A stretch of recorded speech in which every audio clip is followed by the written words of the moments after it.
Cece, why don't you update us on the project first, and then we'll hear your MCS, please. Okay. I had completed my value continuity chart last week. So I went ahead and I did a massive dump of all the happenings within the story, turned it into an outline, turned it into a synopsis, and then turned it into chapters. So from there. Wow. That's a lot. I know. So we talked about a week and a half ago. Yes. How long is this document that you produced? The synopsis ended up being 2,000 words. And what's your current goal for word count? For the novel's word count? I have decided to not set a goal. All right, that's fine. I mean, that's the nice thing about this kind of pre-work is that it's flexible. Yeah, there's 32 chapters in the chart and in the outline. So if I did math on a 3,000 word average, but I'm not going to put myself in a box. Good, very good. So are you happy with the structure now? Yes, I'm very happy. I feel very good about my progress. The one thing I would do going forward is when you're drafting a chapter, put that row into the draft chapter that we're going to read. Okay. Now you can put it at the bottom if you want, right? Yeah. But the idea is to hit those marks in the draft chapter. Okay. By making those marks obvious to us after the fact, then we can judge and make sure you hit them. And then, you know, the other question is the continuity in this, both in plot events as well as in character arcs and thematic development. And then how is the bonus coming? What have you thought? What are your thoughts currently about your bonus? My bonus is, I feel really confidently that it is the romance. So it is the rivals to enemies to hate to lovers, like romance. So an enemies to lovers romance. So I was going to ask this just for my own curiosity. Mm-hmm. Are there different tropes? Like we all know rivals to lovers, but is there a specific trope that's rivals to enemies to hate to lovers? Or is that something that that's unique to this work? I think that enemies to lovers is like the larger scope, and in terms of the arc of their romance, that's why I'm doing that like progression, just for my own sanity, if that makes sense. No, it I don't makes know. sense. Yeah, it's just interesting to conceive of it as an arc because they're getting. I'm just going to try to draw a line.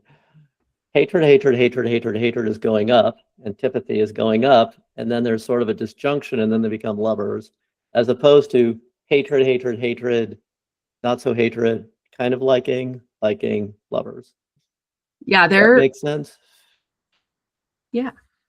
So there's a building hatred, and then a phase state change where they jump into being lovers. It'll make sense. I promise. Right, that's cool.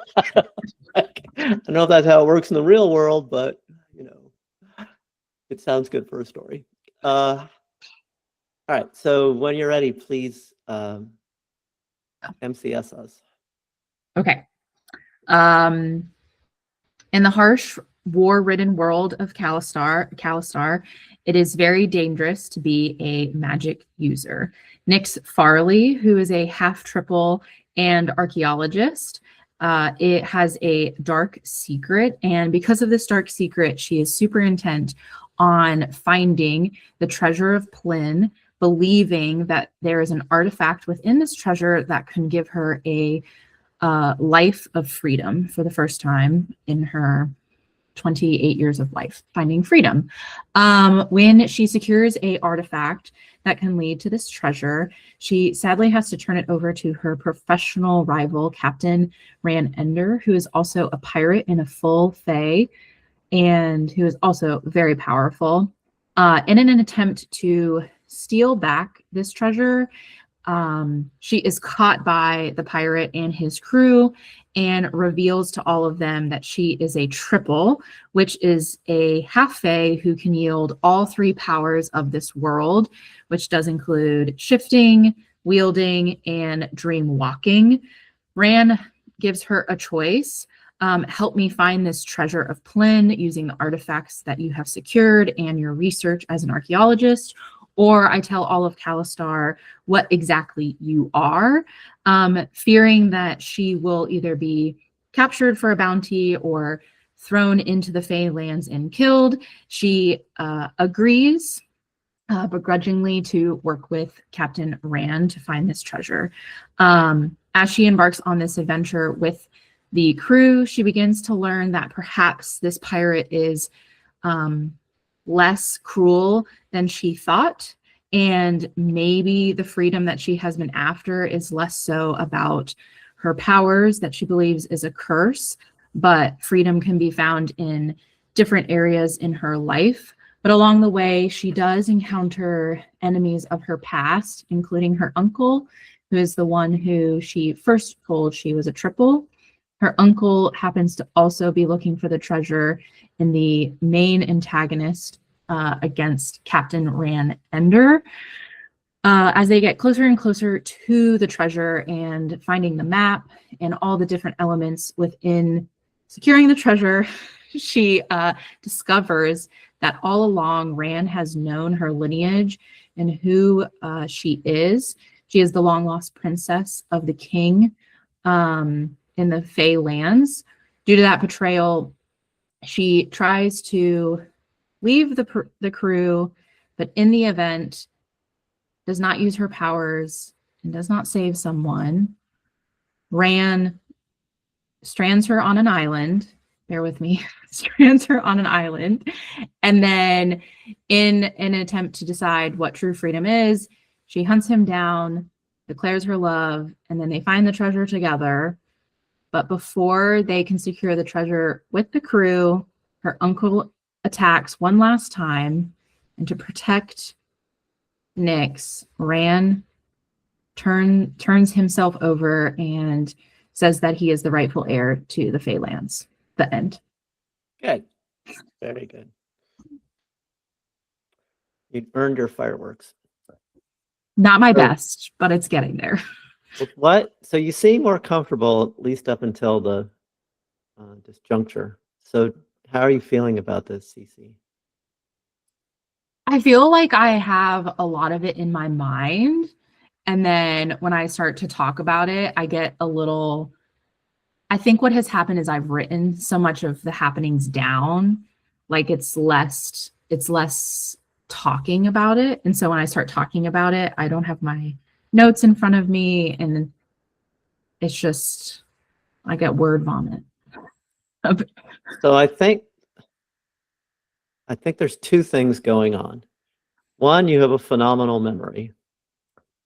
And what that means is the whole story is sort of omnipresent in all of its detail. And you're trying to push it in there so it's what you call, using your own words, it's not word vomit, but it seems to you like word vomit. To us, it just seems like there's a lot of detail in there. Maybe some of that detail isn't so necessary. Yes. So the question is can you pull, this is point 2, can you pull back and take this at a much higher level? Sort of don't worry about including all the, I'm not calling little details, but I'm calling them details. Pull back, tell us the story. And I think that's, and how shall I put this? So just forget everything. This is going to sound opposite, but forget everything and just tell us just a quick story about this, who's a princess, right? Who's seeking a treasure with a pirate. It's romantic, but he hates her, vice versa, right? And then that story has its peak, right? And the peak, so just quick question. Kim, Justin, what do you think the peak is on hearing this?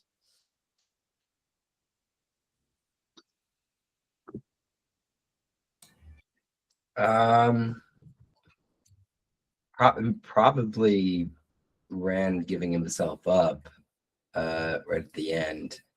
or like, you know, the maybe the conflict that leads to that, putting them into a spot where some sort of sacrifice needs to be made, kind of thing like that. That's where it sounds like to me. Good. Kim, what do you think the peak is? That, or when the big reveal comes that she's the lost princess. Is that what it was? And that Rand knew. I think maybe that one too. Or the conjunction of those two plots? Yeah, like I don't know where those land like in order, but I'm going back and forth between one of those two. So Are they correct, Cece? Okay. So when you're telling the story aloud, it takes on a different dynamic, right? We're as writers, we're used to sort of giving ample detail, right? But I'm not saying dumb it down, though I am saying dumb it down. Picture like the most naive young audience you can imagine. We're gonna have offspring soon, right? You're telling them that story in a way that they can appreciate it. And what that means is lots of dramatic cues, once upon a time, then one day, finally, and they, lived happily ever after. That's the kind of structure we're looking for, because that allows us to lock in with 100% confidence on that peak. And then that's going to help you carry that through to your writing, right? The tendency for all of us, especially fantasy, romantasy type writers, is to just overwrite. Right? And this is an exercise in anti-overwriting, so that we can make sure we're hitting the right emotional notes chapter by chapter. And so the upshot is it reduces the burden on your brain accessing, and it puts the burden on your brain focused on the audience. That's what we want, because that helps us gauge the emotions and hit our emphasis properly.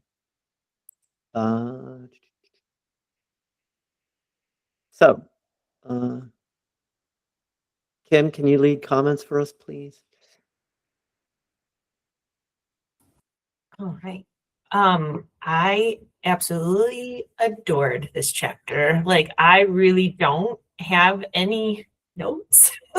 I did want to kind of just go over the few points that you kind of listed at the beginning of the chapter. So as a reader, I'm not missing the exact reason of why she wants something in that chest. I know it's important, and I'm okay as a reader with not knowing exactly why. I feel like you're laying enough breadcrumbs to kind of show that it's important. It means a lot to her. This is way beyond just wanting to study something and put it in a gallery, but I'm okay with not knowing exactly what and why that is. I do think that your decision to reveal it in chapter 3 is perfect pacing. I think anything longer, I would have felt teased as a reader and would have got a little frustrated. But I think if you're making this big reveal in like chapter 3, I think that's perfect timing as far as satisfying me and keeping me going without getting frustrated. And then, oh, also I felt like her reasons to sneak onto the ship were completely justified. I believe her motivation to, kind of put herself at risk against this dangerous pirate, because again, I believe that whatever is in that chest is that important to her. I think you did a fabulous job of revealing that character motivation and making me believe it as a reader. And the potential, like the romance, the rivalry, it was so well written. I feel like you're hinting at it perfectly. You're laying those little nuggets. I personally really love the enemies to lovers trope, and you delivered, and I ate this chapter. So it was fabulous. Stacey, this was so good. I don't really have any notes. So yeah, I loved it. Good. Thank you, Kim. Welcome feedback, right? Cece, I loved it. 3 words we all want to hear. And deserved too. Justin? Yeah, I think a lot of what I have down echoes what Kim said already. I think the only two things that stood out to me was like there maybe could have been like an extra line when Rand is questioning her about having the key, about the fact that yeah, she doesn't have the key, but like she has another plan for it, kind of thing like that. And then the only other thing that I wrote down the line itself, which was I don't know, we're live right now. I wrote down just horny with like the one line about her sitting on faces where I was like, this is kind of crazy. I was like, this is like it might go a little too far for me this early on, just where it's like there's this tension between them and it's so good. And I remember what we talked about last time was that like there wasn't enough of that. And like this, you wrote that line so perfectly to me until that line. Like that was the only line that to me that felt like it was like, whoa, okay, all right. That was like, God damn, that was big. But like everything else, like, I mean, I think you really rode that line really well this chapter. Like I was captivated by their back and forth. I liked how like, you know, there was this a little bit of a sinister air, but also she's kind of into it. And like, you know, there's back and forth. You absolutely capitalized on what we talked about last time, which was like giving them this full backstory on their rivalry and like where that comes from. That was great. I thought it was really, really great. And again, I'm going to say the same thing with like what I said for Kim. It's just getting kind of picky at this point. And for like me, it was just that one line that like really like threw me a little bit past that line this early in the book, if that makes sense. Like, but other than that, it was great. Good. Very good. Thank you, Justin. So great comments, Kim. And Justin, I'm going to highlight two things that I think were particularly effective. Right? Remember, the major concern with chapter 2 is that there's continuity with chapter 1. That's it.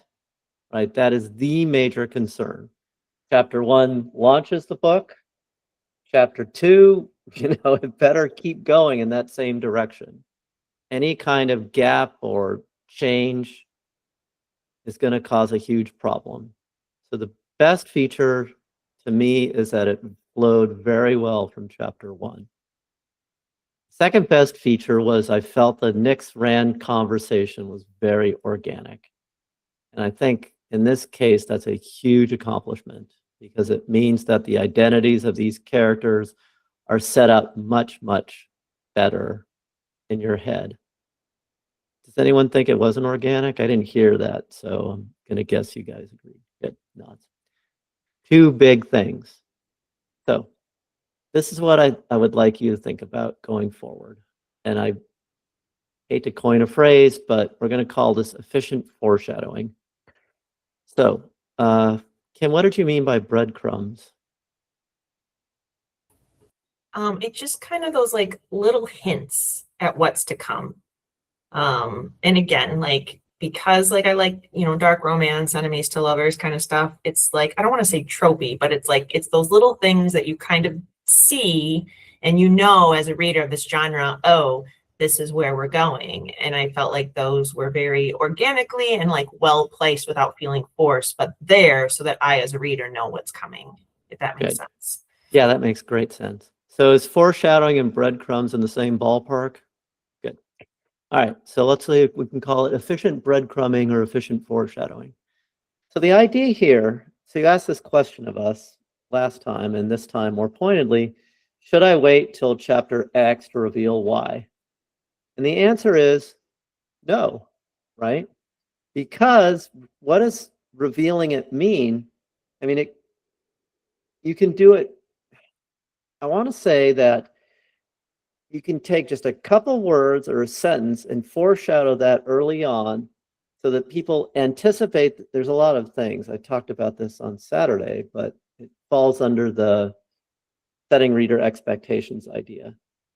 Priming their curiosity such that the payoff becomes a reinforcement as opposed to a shock, and then that just increases reader satisfaction. So what do we know? Well, we know that being a triple is important to Nyx. It's central to who she is. And we also know that if people find out, she's going to be in trouble. So how do you convey that? Let me phrase that more pointedly. How many words in chapter 1 do you need to convey that to the reader? I'd suggest you could do it in 5 or 6, right? At most 12, right? You need one meaty sentence. And here's the thing. Genre readers, people like Kim, will pick up on that instantaneously, and you don't need more than that, which means it's not really affecting your total word count, right? And it also reduces the importance of this kind of decision. When do I need to reveal X? Well, you kind of already revealed it, right? And now you're just filling in that detail a bit more. And so I think the immediate consequence will be that you're not so worried about sequencing and plot. You're sort of letting these things emerge more organically in the story. So another way of saying that is this fact of Nyx's identity should not be a surprise to the reader in the moment of reveal, right? Instead, it should be just a natural unfolding of something the reader kind of already suspected. Now, it's okay to sort of play with readers' expectations and defy them to some extent. That's not the case here. The case here is that the reader kind of suspects something all along, and then they get this aha moment where they get this, what we're calling a revelation. So I think that's the thing to work on here, is figure out where these reveals are coming and then plan for them in advance, in the sense that you're going to insert the minimal amount of words to plant that little seed in the reader's mind, almost like a little bomb, right? It's a little thing that's going to go off later on. But the trick here is going to be to make that planting very tiny and efficient and earlier on than I think we were expecting. And the tiny part is what I would emphasize, right? The smaller it is, the less, it's not so much distracting, but the less it impacts the flow of a given chapter. It's just a little seed that's going to blossom much, much later. And when you do that in a very small way, the genre reader may not consciously catch it, but they will catch it. You can trust them to do that. And then it sort of reduces the amount of concern over sequencing. Should this happen in chapter 3? Should it happen in chapter 5? Should it happen in chapter 6? Right? Take out the big chunk in chapter 1, reduce it to a sentence, and that means you, I'll put it final way, you've covered your bases, right? It's there, and it's planted in the reader's mind. Then you don't have to worry about it exactly when the reveal comes, because you're steadily on that path.